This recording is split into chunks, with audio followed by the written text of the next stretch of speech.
Welcome back to the show. Now we're going to fly up to Melbourne and find out from Charles Tarbey exactly what's happening with the latest property numbers. Welcome, Charles. G'day, Chris. G'day, Stuart. How are you doing? Good to see you very well suited and booted this week. He's always dressed well, Charles. He's always dressed well. So, I know that. What's the latest, Charles? No, things are moving along nicely. Again, a great little soft start to the year in most parts of the country. Exceptional in a couple, but the clearance rates are 68.2% this week, Chris, across the country, which is slightly higher than last year, or 10 points or thereabouts, 55.4 last year.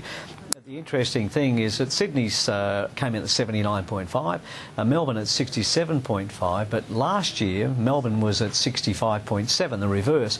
So we're now starting to compare apples with apples from last year to this year, whereas last year when we were doing these, the figures were really, really low the year before. So it's great to see that we're getting some consistency, and also Brisbane and Adelaide had a very good run as well, which is great to see for Brisbane.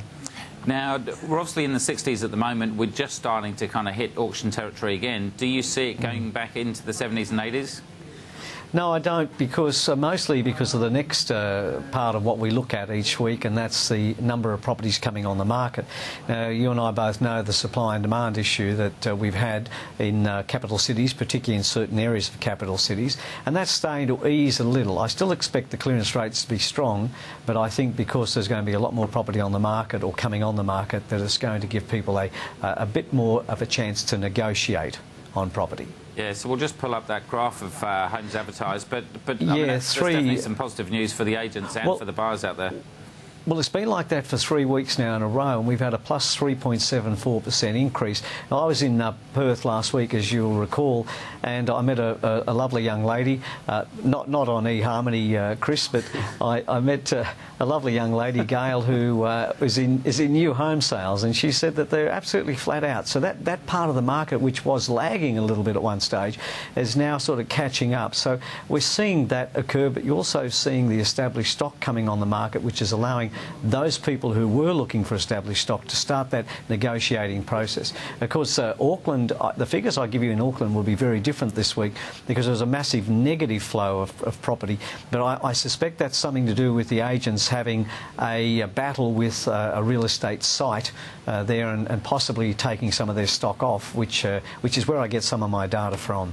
Are we going to find a lot of properties try and come onto the market now because of the Easter Anzac Day long weekend, that long period? Are we going to find a lot of properties trying to come on the market now to not get caught in that period?